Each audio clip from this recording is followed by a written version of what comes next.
ada golongan yang akan masuk syurga tanpa hisab, tanpa diazab, tanpa ditimbang amalannya. Ini kita namakan sebagai golongan VVIP tetamu Allah di padang mahsyar. Assalamualaikum warahmatullahi wabarakatuh. Alhamdulillahi rabbil alamin. Wassalatu wassalamu ala asyrafil anbiya'i wal mursalin wa ala alihi wa sahbihi ajma'in. Kita bersiaran melalui kapsul dakwah di Masjid Sayyidina Uthman Ibn Affan, Bandar Tun Razak, Kuala Lumpur. Tajuk yang kita bicarakan pada kapsul dakwah kali ini, kita membicarakan tentang 3 cara orang beriman memasuki syurga Allah. Cara yang pertama, manusia memasuki syurga Allah Ta'ala sebagaimana disebutkan di dalam hadis. Ada golongan yang akan masuk syurga tanpa hisab, tanpa diazab, tanpa ditimbang amalannya.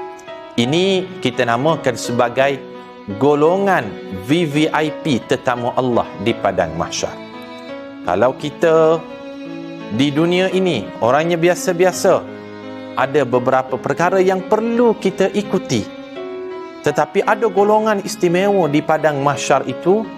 Kata Nabi sallallahu alaihi wasallam, mereka memasuki syurga Allah tanpa dikenakan sebarang hisab, tidak dikenakan sebarang azab. Di dalam hadis menyebut golongan yang memasuki syurga tanpa dikenakan sebarang hisab dan tidak dikenakan sebarang azab ini seramai 70,000 orang. Ada cara yang kedua manusia memasuki syurga Allah, iaitu apabila dia bangkit di padang mahsyar, maka dia perlu beratur menunggu bilakah saat tibanya giliran untuk dihitung segala amal, pahala dan dosanya. Kalaulah setelah ditimbang, dihitung, maka dia lepas, maka keputusannya adalah syurga Allah. Sebab itu golongan yang kedua inilah yang Nabi SAW mengajarkan kepada Aisyah radhiyallahu anha, kalau kamu berdoa, maka jangan tinggalkan doa Allahumma hasibni hisaban yasira. Wahai Allah, hitunglah segala amalku ini dengan hitungan yang mudah, hitungan yang ringan, yang tidak memberatkan. Apa sebab?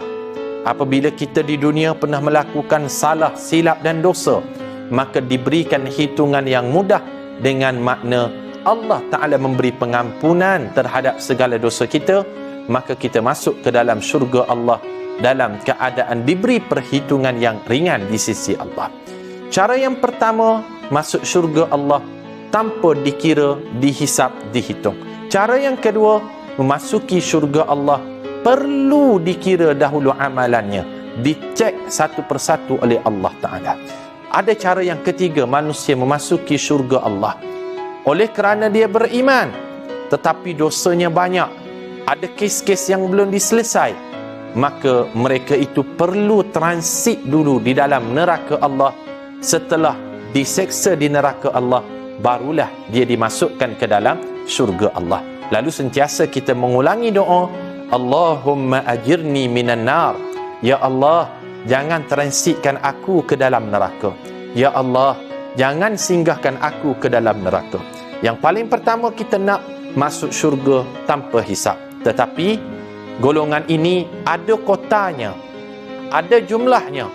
Kalau tidak dapat golongan yang pertama ini, kita mengharapkan kita masuk ke syurga Allah tanpa disinggahkan, ditransitkan ke neraka Allah. Lalu kapsul dakwah kita membicarakan tentang 3 cara orang beriman menuju syurga Allah. Yang pertama, tanpa hisab. Yang kedua, perlu dihitung dahulu. Yang ketiga, dia perlu transit ke dalam neraka Allah. Na'udzubillah wal'iyadzubillah min zalik. Kita berlindung daripada perkara demikian. Kapsul dakwah 5 minit, jauhi.